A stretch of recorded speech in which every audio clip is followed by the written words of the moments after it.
children, welcome back to the session. Today we are moving into a new chapter. I hope you have completed your tests very well. So now let us discuss a new topic in your history book. So this video is for grade 6 and your chapter is what books and burials tell us. So let us see the following subtopics in this lesson. So this lesson tells about the past, the history. So in this lesson we are going to see the literary books which are used as sources in the historians for writing the histories. So about the literary books and the burial sites. Burial in the sense you all know, after death the people will be buried inside the ground, inside the land. So let us discuss different types of burial systems used during the past days. So these are the following subtopics we are going to see in this lesson. So the first one is your literary source material. Literary source material in the sense, as I told, the literary means the books which are used to study the history are called as literary source. And next one is Vedic hymns. The Vedic books, Vedas, there are 4 Vedas, and the hymns means the things written in the sutras written in the Vedic books. The next one, megaliths. Megaliths is a burial site. About that we are going to see. The next one is your writing in China. So how the Chinese people find out the future. The 4 fortune tellers will find out the future. So about that we are going to see in this lesson. So this is a very interesting lesson, and in between the lesson I have some MCQs. So you must find out the answer. So listen the lesson carefully. Yes. So the next, let us move. So first one is, you all know how we will find out the past. So through the archaeologists, what they will do? First they will find out the site, the archaeological site, which means from the area, from the site, they will excavate, means they will dig the ground and find out the things used by the earliest living people. So these archaeologists found different sites, different huts, many books, the pots, the tools, everything they have found. So from that they will study how people lived during the early days. So in the previous lesson also we discussed the same things, right? So let us continue with that. So in the first topic, subtopic is literary source material. So these are some of the things we are going to see in literary source material. First one is your literary sources, religious literature and Rig Veda Samhita. Yes, let us see first is literary sources. So all written records of the past are literary source material. The written records we call it as literary sources in order to find the past history. And next one, literary sources are 2 types, religious and secular. Religious and secular. So we will study religious literature in detail. So there are 2 types of literary sources. The first one is your religion and next one is your secularism. So in this lesson we are going to discuss only about the religious literature. Many of the available literary sources on ancient India are manuscripts. So from the first chapter itself you are studying about the manuscripts. Can you see the picture?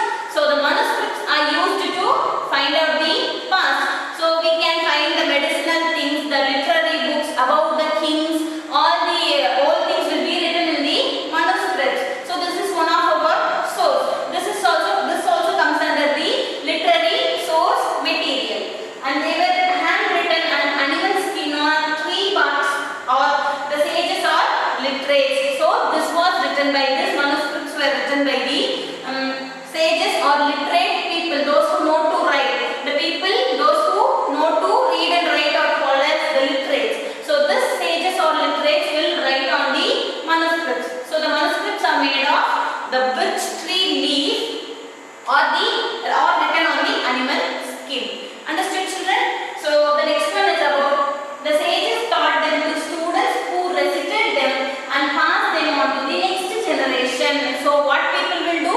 Once they study from the sages, the literate people will teach to the other generation. So that generation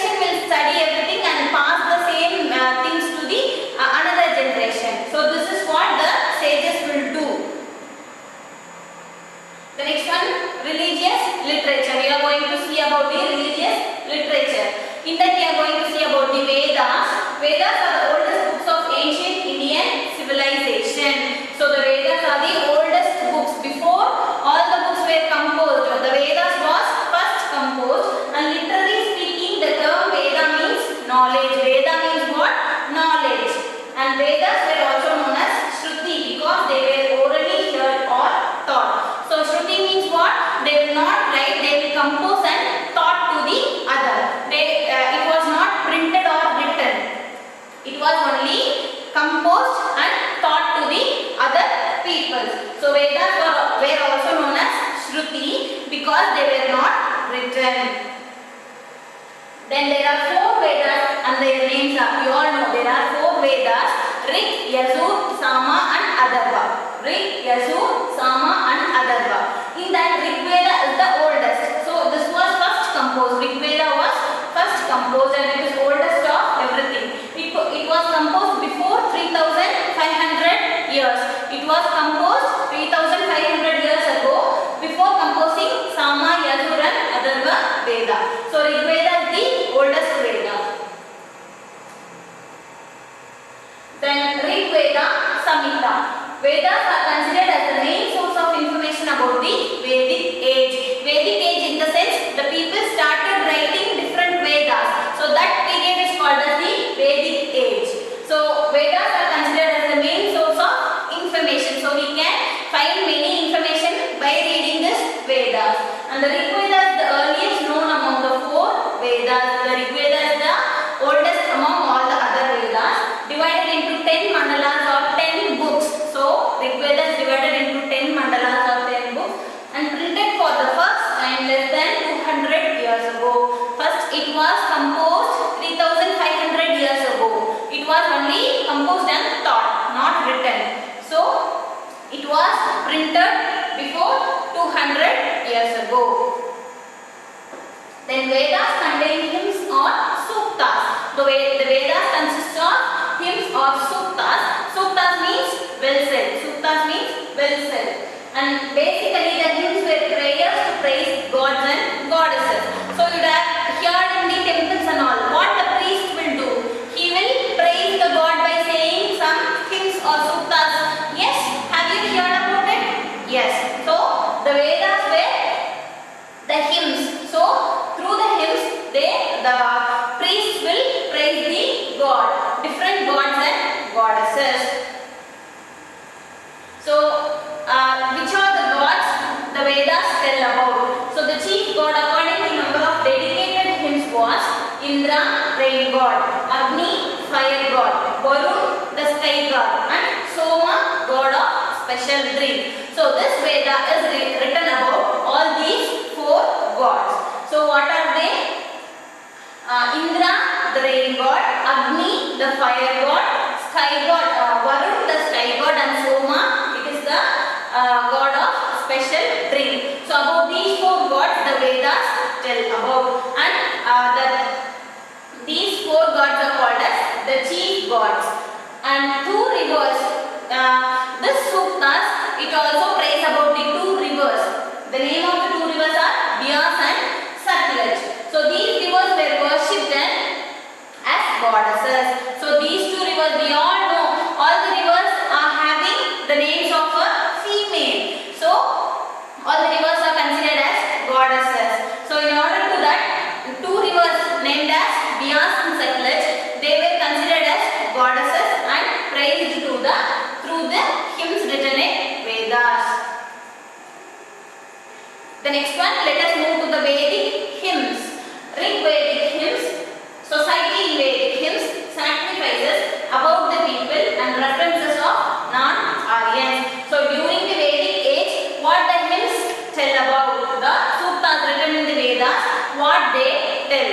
They tell about the Rig Veda, society in Vedic hymns, how people were there during the Vedic age, and what all the sacrifices they do, and about the people and references of non-Aryans. So first one is Rig Vedic hymns. Hymns in the sense the suktas. Hymns composed, learned and taught by men.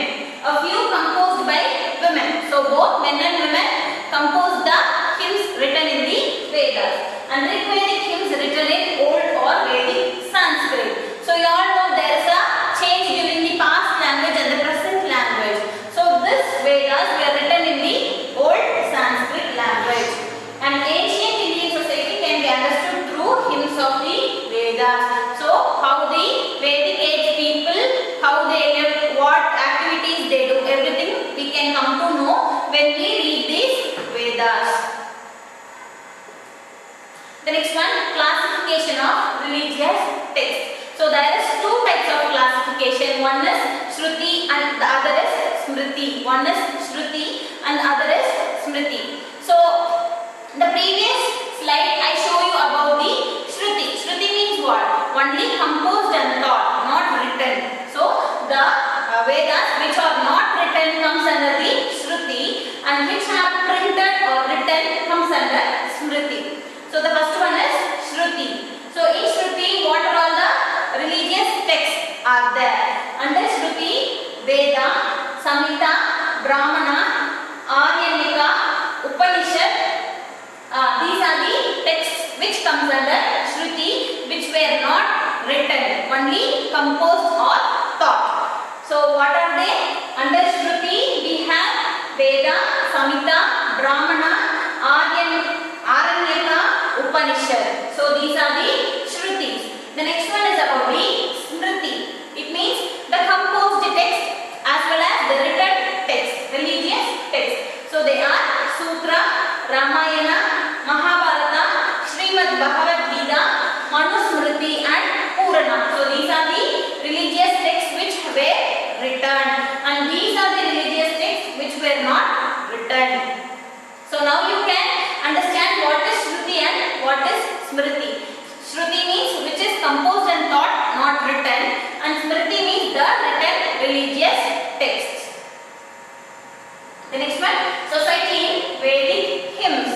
Several hymns were composed which give reference to horses and chariots. So we all know there will be different suttas written in the Vedas. So in that, the hymns, many hymns tell about the horses and chariots. Chariots you all know, during the kings will come in chariots to look go around the village. Chariots in the sense tail. So in that the horses will be tied and go through the villages. So about that also the Vedas tell.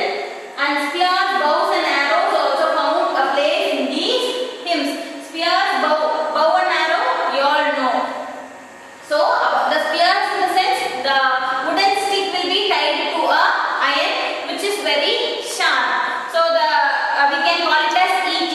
So that one even the things which were being used by the earliest people were also having written in the Vedas. So the next one, hymns showered praise over the Aryan gods. So many hymns were written in order to praise the Aryan gods and requested them for material benefits. So for example, if you go to temple, what you will do? You will ask God for getting more marks. You will pray to God, you must have a better friend, or whatever you think, you pray to God to get it. So the same thing, all the people, the Aryans, they pray to God in order to get benefits, material benefits like health, wealth, long life and victory over the dasas. Dasas, here dasas means enemies.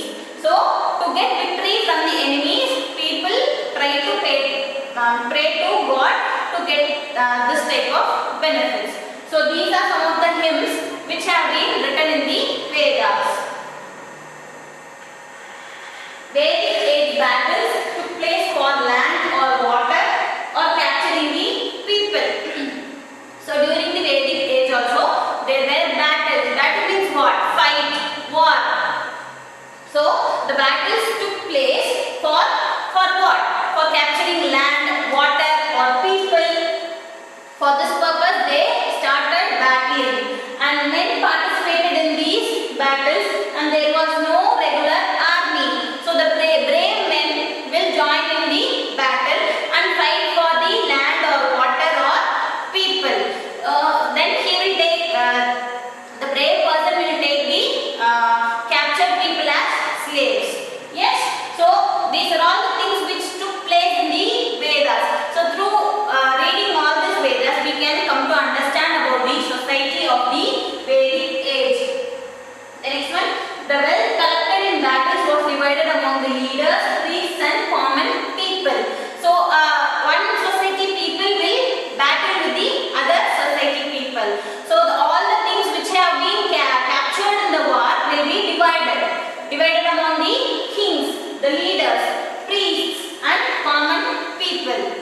and brave and skillful warriors were chosen as leaders. The person who is very brave, who can fight in the war and win, who can get victory, will come as a leader, will be chosen as a leader. And assembly is probably of warrior alike mentioned in Rig Vedas. Assembly is probably of warrior. Warrior, the brave person. Alike means having good quality, will be mentioned in Rig Veda. The person who have alike warrior, who become a very good, who have very good qualification to become a leader, was also written in the Vedas, was also have a place to tell about him.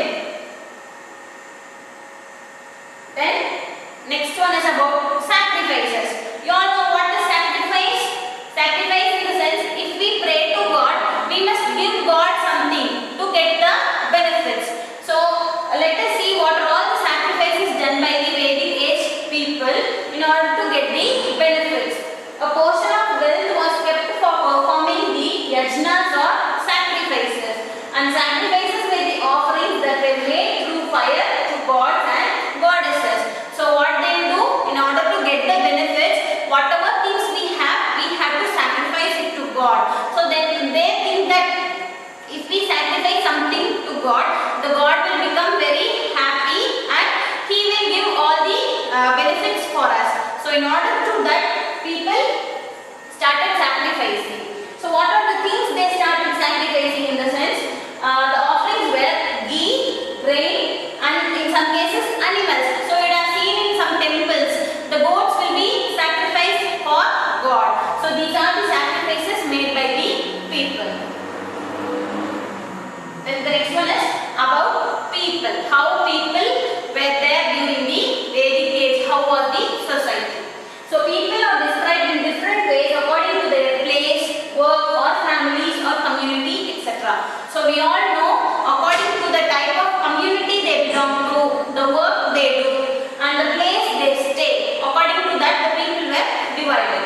And two groups referred, namely Brahmins or priests and the Rajas. So totally there is two groups referred to as Brahmanas or priests and the Rajas. So priests perform various rituals. You all know what the priest will do, what the Brahmin men will do in temple. He will do the ritual things. He will always praise the God. The next one, Rajas were not like kings with empire or hereditary rule. So during the Vedic age, the Rajas were not like the kings in the empire. So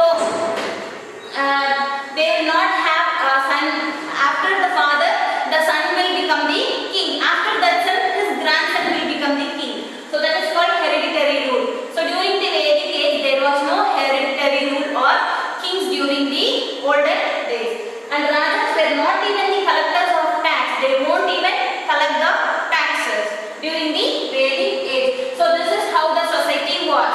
And society was of tribal nature. The people during the Vedic age lived like the tribals. Tribal means the people, those who live inside the forest and do different activities. They don't have a settled life. And a new social structure of patriarchal families. Patriarchal in the sense, the men will dominate the family or the village or that whole region. So that is called as patriarchal family, dominated by warriors established. Warriors in the sense, the brave person, those who were selected as leader.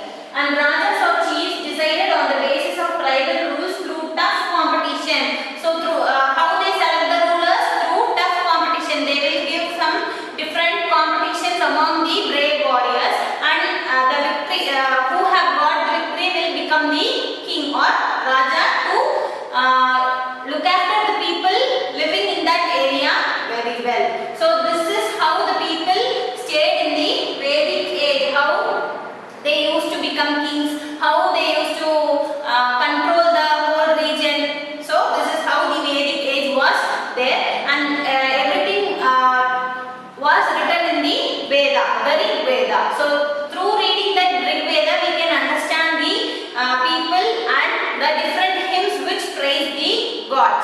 So now let us discuss how the Veda tell about the people. So Jana or Vaishya, we can call the people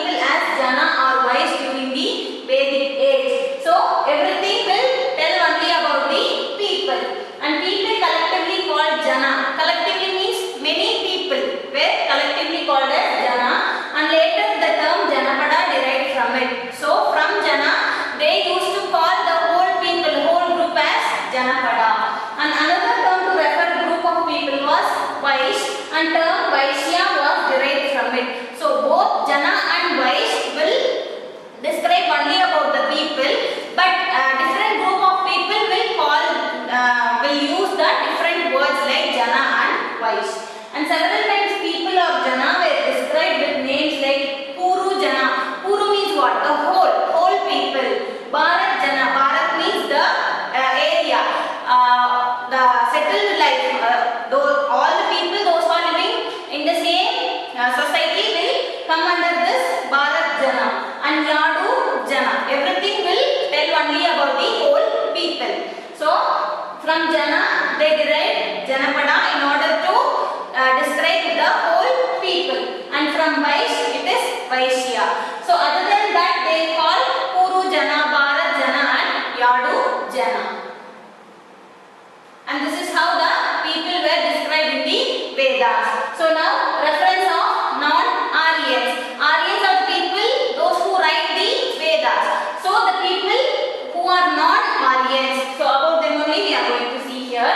Writers of hymns were Aryans. So the people who compose hymns are called as Aryans, and they also mentioned about people who did not perform sacrifices and spoke different languages. So who were called as the non-Aryans? Those who did not compose any hymns, and those who do not do any sacrifices, and they spoke different languages. So those people were called as non-Aryans, and they were otherwise called as dasas or dasyas.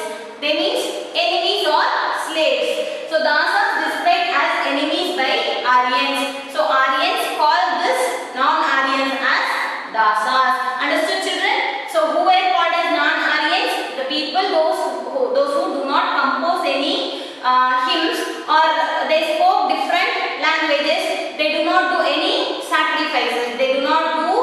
sacrifices. So these people are called as non-Aryans or dasyas. The next one, later the term dasa come to be used for the slaves. So first the word dasas were used for enemies. Later on they changed the word dasas to describe the slaves. And slaves were women and men who captured in the war. So as I told, the one area people will do war to capture the land or water or the people from the other area. So through that war they capture some people also. So those people, they may be men or women, they were called as slaves. So they were treated as the property of their owners. So the person who got the victory in the war will treat the captured women and men in the battle as slaves. Then the question is, so you must find out the answer. The Veda which is divided into 10 books is, so which Veda is divided into 10 books, children? I told 10 mandalas or 10 books, no. So which one is that? Atharva Veda, Rig Veda, Sama Veda or Yajur Veda? So which is the answer? I will give you 2 minutes. Try to find out. Okay, I'll reveal the answer. The answer is option B, Rig Veda. Rig Veda is divided into 10 books or 10 mandalas.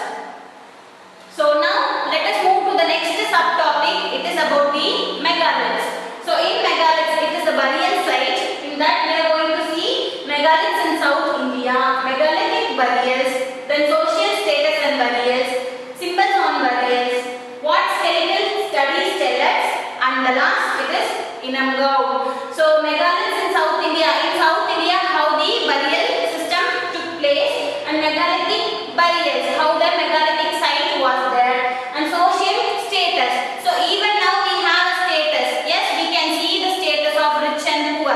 So during the Vedic age also there were the difference between the rich and the poor. So about that we are going to see. Then symbols on burials. So on the burials they have written or did many symbols to find out the correct burial site. So for what are all the symbols written and what skeletal studies tell us. So after burial, after some days of burial, we can see the skeleton when we dig the land and sea. So through that skeleton, what people study. And at last, Inamgaon, it is a region in India. So how the burial system coming out. So about that also we are going to see. So the first one is megaliths in South India. So you can see the picture. This is a type of burial system. And while the Vedic civilization flourished in northwestern India, different cultures flourished in the Deccan, northeast India and Kashmir. So during the Vedic age, there were different burial systems took place. Different cultures followed. And common features of these cultures were megaliths. Megaliths means what? So even though there were different community or culture or society, status, everything, after that what they will do? They will bury. So this is what the common feature followed by all the people. And megaliths mark the underground burial site. Megaliths were the underground burial site, and there could be a single stone used as a marker or even a circle of big stone used to mark the site. So by seeing this picture itself, you could have understand. So this is one of the burial site, and the tradition of creating the megaliths started about 3000 years ago. So when people started burying like this megalith means they started before 3000 years. Yes. So the objects found in these burial sites provide vital clues about the life and culture of the people. So by excavating the burial site, so the things which have been buried along with the person, from that we can understand how the society was there during the megalithic burial age. And a number of iron objects such as knives, sickles in the sense it is a type of tool used for farming, and daggers, it is a sharp knife found in the burial sites. So during excavating the burial site, so these are the things which have been found, and this reveals how well versed the people were in extracting iron and making various tools and weapons. So during the Vedic age itself, people started using the iron things to make the different types of tools. So from excavating these things, we can come to know that people started using iron during the Vedic age itself. The next one, megalithic burials. People were buried with their jewelry, food grains, weapons, etc. So what people will do after death, the dead person's things will also be buried along with them. And different types of pottery also excavated from these burial sites. Pottery means what? Different types of pots, the earthen pots, and sometimes skeletons of horses, horse equipment and ornaments of stone and gold found at these sites. So how we can understand the status? So by seeing the things buried along with the dead person. So if it is gold, horse, the big the person who's very rich will have this type of gold ornaments with him. So from that we can understand the status among the people. The next one, social status and burials. So we are going to see about the status of the people. Megalithic burials show difference in social status, and objects were buried with the dead. The dead person's things will be buried with them, and types of objects buried along with the dead throw light on the social status of the dead. So by seeing that things, the buried things itself, we can understand the status of that dead person. And simple burials with only a few pots show low status of the dead. So those who have buried with only few pots, or only the person who is having nothing rather than the pots will be come under the low status. And dead buried with jewelry and pots must have belonged to a family of high status. The next one, symbols on burials. So megaliths contain more than one skeleton, and they seem to be grave of one family. So what they will do? They will keep a symbol in the burial site. So if the person in the same family died, they will bury the same person in that burial site itself. So through that symbol we can understand that it is a burial site of the same family. And members of one family buried in one grave. So in this picture you can see many skeletons. So we can understand that the people belong to one family buried in one site, one grave. The next one, you can see one hole here. So when a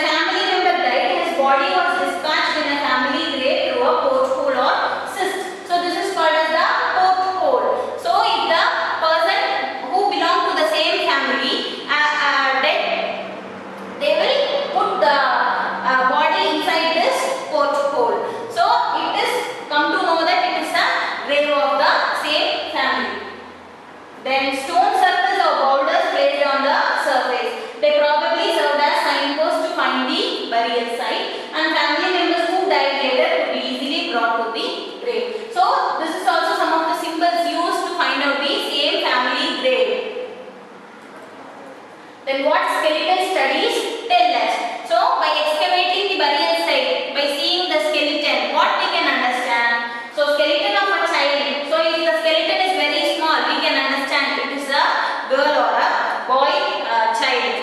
And women generally have a larger pelvic area. So you can see this picture. These all are the bones of the female and these are all the bones of the male. So by seeing the bones, we can understand the dead person is whether male or female. The next one, ancient Indian physician Charaka. So he is the physician. He told that before 2000 years ago, the human body have 360 bones. And modern skeleton science tell us human body has only 206 bones. So you all know in studies, science you would have studied, yes? So the human body have 206 bones. But this ancient physician Charaka, he told that 360 bones are there in the human body. So how he calculated in the sense, Charaka had counted teeth, joints and cartilage. So he not only the bones he counted along with the teeth.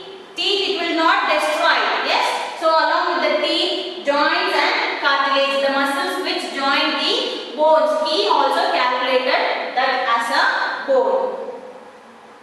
The next one, the last topic is about Inamgon. So you can see this is the region. This is the Inamgon site, and it is one of the biggest Chalcolithic settlement. Chalcolithic in the sense, in the previous chapter you studied about the Neolithic, Paleolithic, right? Paleolithic means the Stone Age and Neolithic means the new Stone Age. The polished tools were used, and Chalcolithic means the Copper Age. People started using the copper, so that age is called as Chalcolithic age. And at river Gond in Maharashtra. So this Inamgon is near river Gond in Maharashtra. Yes. So I'll show you one of the video. By seeing this video, you can understand the burial system of Inamgon.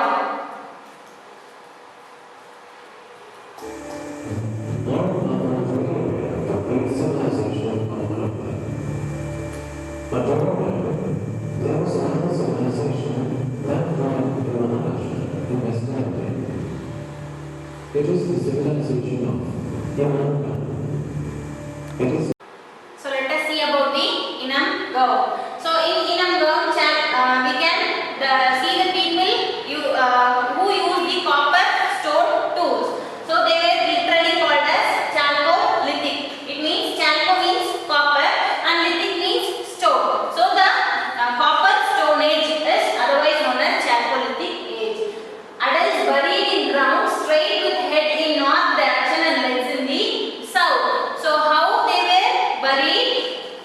So in the megalithic burial, we can see the dead person will buried in the straight manner from east to west. But in this Inamgon, the burial system is different. They will see how I am standing. The same way they do the burial system. They will have a deep hole and their head will be facing the north and legs in the south. This is the burial system. Then sometimes burial is done within houses and with vessels having food and water.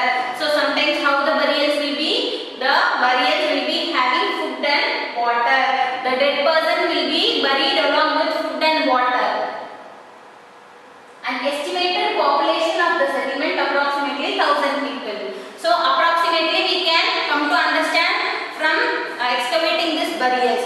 So there was totally 1,000 people lived in the Inamgon, and around 134 mud houses have been excavated at Inamgon. Totally 134 mud houses. The houses made of mud were found.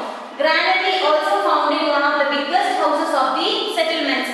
Granary means what? A storehouse of the grains. All the grains will be stored in one room.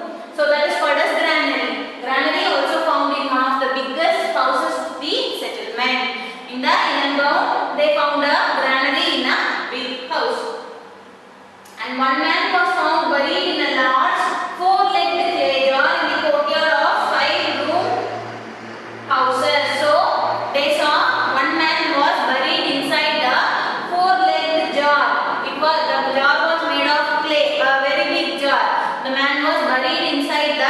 jar in a house.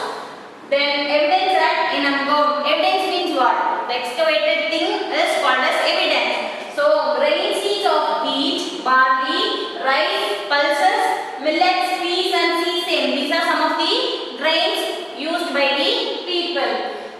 And bones of animals like cattle, buffalo, goat, sheep, dog, horses, ass, pig, sambar, spotted deer, etc. with cut marks probably used as food were found. So these bones of these animals was also found. And evidence of fruits such as pear, amla, jamun, dates and a variety of berries were collected. So by seeing this evidences, we can understand the things used by the Chalcolithic people in Inam Gaon. So beautiful pottery in red and black color found with excavations at Inam Gaon. So these are some of the potteries. See, it is very beautiful. So this was used by the Chalcolithic people in Inam Gaon. And the next one is, the last topic is about writing in China. So what is writing in China? It is done on animal bones. So you can see the picture. They will write something on the bones of the animals and called oracle bones. These bones were called as oracle bones and used to foretell future. So using the fortune tellers, they will write something on the oracle bones and in order to find out the future of China. And next one, scribes appointed by kings to write different questions on bones. So the kings will ask different questions. So those questions will be written on the bones, the oracle bones by the scribes. Scribes means the people who know to write, read and write. They were called as scribes. So using them, the questions will be written on the bones, and bones put in the fire and cracks appeared on them. So what will happen? They will make fire, and the written bone, something as the questions which are all written on the bone will be put inside the fire, and the bone starts cracking. So through the cracks, using the fortune tellers, they can study the cracks and predict the future. So by the cracks, using the cracks, the fortune tellers will find out the future. So there was always possibility of errors. So we could not tell everything which had been told by the fortune tellers will not be correct. There may be some errors occur. So this is what writing in China. And find out the answer for this question. Inam Gaon, a major Chalcolithic settlement in India, is situated in. Where it is situated? The Deccan region, Kashmir, northeastern India or northwestern India. Find out. So Inam Gaon is in Maharashtra. Maharashtra is in which place? It is in the Deccan region. Inam Gaon, one of the major Chalcolithic settlement in India, is situated near the Gond river in Maharashtra, which is a part of the Deccan. So the answer is option A, Deccan. Yes, we came to the end of the session, children.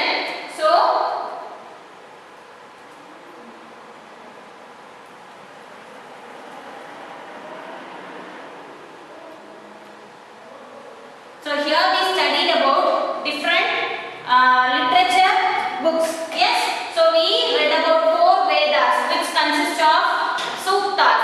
So using that suktas, the priest will praise the different gods like Indra, Varun, Soma, Agni, right? So using the different hymns, the priest will praise the god. So every hymn will be written or composed in the Vedas. So we read about 4 Vedas, Rig, Yajur, Sama and Atharvana. So in all the 4, the Rig Veda is the oldest one, which was composed 3000 years ago. And the Rig Veda is the oldest thing, and it comes under the Shruti. Yes, the religious text is divided into 2, Shruti and Smriti. In Shruti, only the composed and